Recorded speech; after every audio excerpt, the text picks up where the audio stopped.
Today I want to share about the symbols and clues that you'll find in your art. We are exploring a mythos landscape, and within that landscape there are many clues. There are also symbols that are embedded in the myths that may be reference points for you. So consider where the myths come from, where you were first connected with some of the myth elements, images.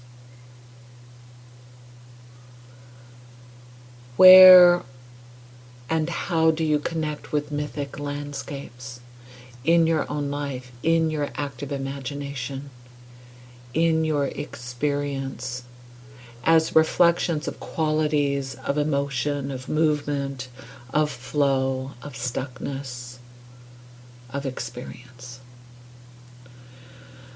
But also consider how symbols are embedded both internally and externally, and that your connection to them are integral to your process, are much older than you think they are, because the connections really thread down into the core of your being. It is part of your mythic language and part of your unique personal mythology that draws you to certain images that may be embedded within the myths that you love, that you want to explore, within the landscape of your life and your experience that are mythic in nature, that have a quality of reflection of certain mythologies, certain sacred sites or ley lines, energetic connections that are embedded in your body, not just in the earth. Universal connections are mysteries. So how are you connected to these mysteries, and how do you find them? Well, one of the ways is to explore the symbols that are integral to the myth. So if we are looking at the myth of Demeter, Hecate, and Persephone, the symbol of the pomegranate is embedded in that mythic landscape, is absolutely part of that myth. So let's explore and unpack that symbol for a moment and talk about how many other symbols are birthed out of the pomegranate, and how clues may be hidden from you that will become more visible after this conversation. So using the pomegranate as an example, let's think about what the pomegranate is. It is a many-seeded fruit. It grows on a spiky bush. It is native to the Mediterranean basin, to India, Asia, the Middle East, and Africa. It has been cultivated over millennia. It is an ancient fruit.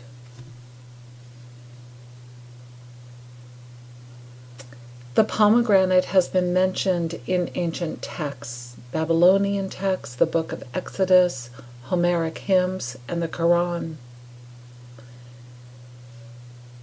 Pomegranates are cultivated as a many-seeded fruit crop.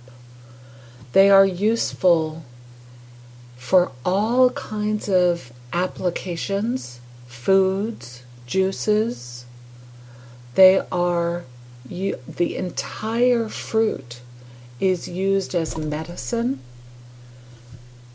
in ancient cultures, Ayurvedic medicine.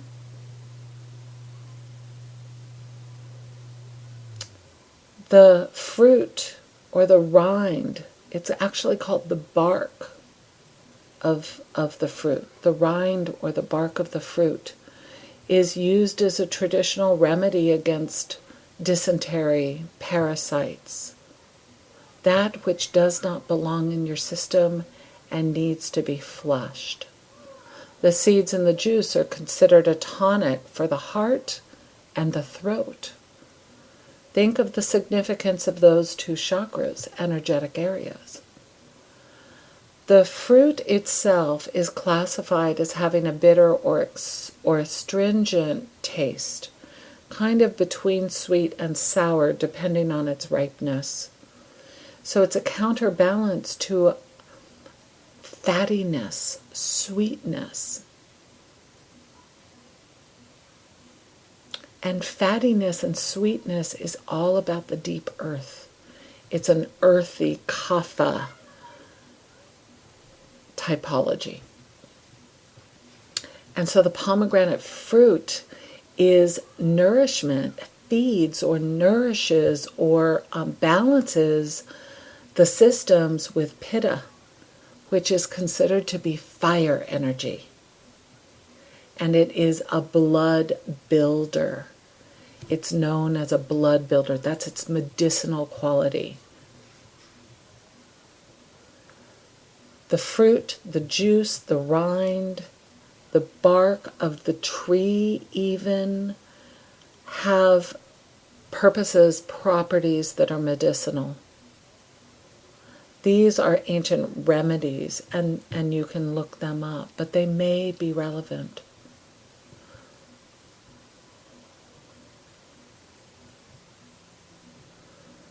The pomegranate is considered to be the many-seeded apple.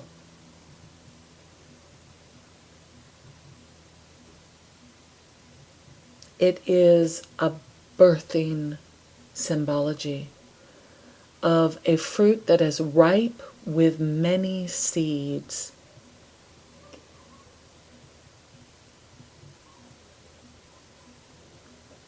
The word is pomegranate, the apple of Granada, coming from Arabic, of granatum, seeded, pom, apple, granatum, seeded, the seeded apple. Think about the symbology of seeds and of apples. How many myths integrate those symbols in them and see the cross-pollination with areoles or seed casings that are separated from the pulpy membranes that are found within the pomegranate as you open it. How metaphorically it is to open a fruit that gives birth to so many seeds. Ancient Egyptians regarded the pomegranate as a symbol of prosperity, as a reflection of birthing and ambition, of becoming oneself, of reflecting one's potency. The Greek considered the pomegranate to be the fruit of the dead. Interestingly, in Celtic and particularly cultures in the British Isles, the apple was also considered to be the fruit of the dead and a birthing symbol. So death and rebirth are embedded in both the symbol of the apple and the symbol of the pomegranate.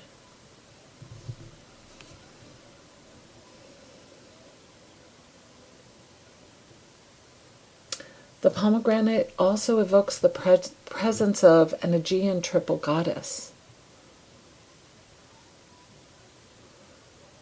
And this triple goddess is reflected in the three sections of the fruit as it opens. The pods that open through the pomegranate be broken open. Life-giving and death-giving. The pomegranate has that same quality as the snake, a giver of life and a giver of death, poison and medicine. It represents both ends of the spectrum.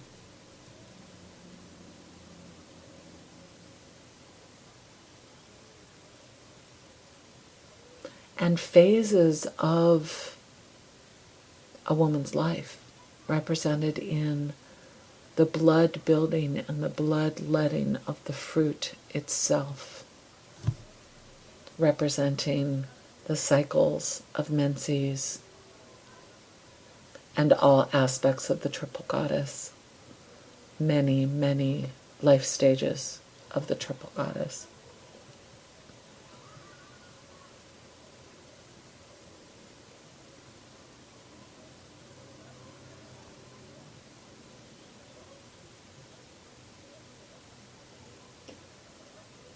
In ancient Israel, the pomegranate was considered to show the fertility of the land. High priests had pomegranates embroidered on the hem.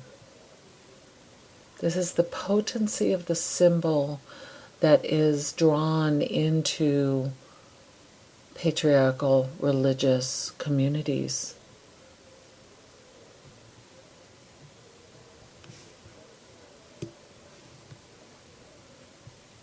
Pomegranates grow in the Garden of Paradise according to the Quran.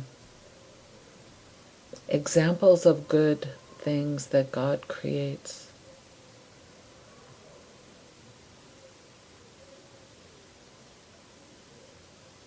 There are red pomegranates, green pomegranates, black pomegranates.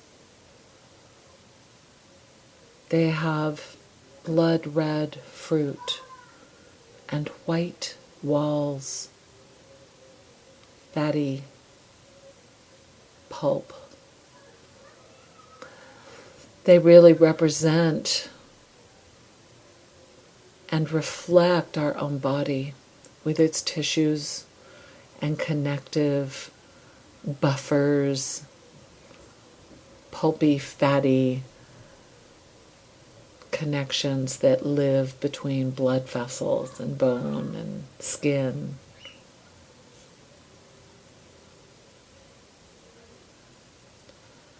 So how is this pomegranate referenced?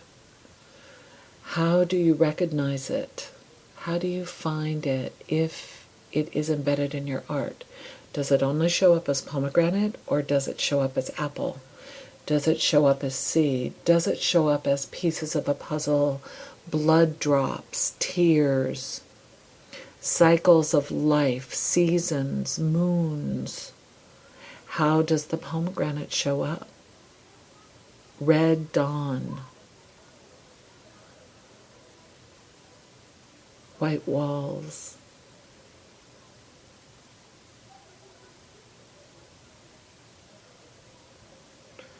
How do you seek clues? You pay attention for where they show up or where you light up. Think about where your body lights up when you hear certain things, when you recognize something that is important.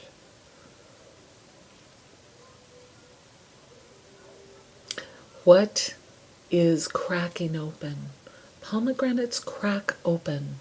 They also dry up.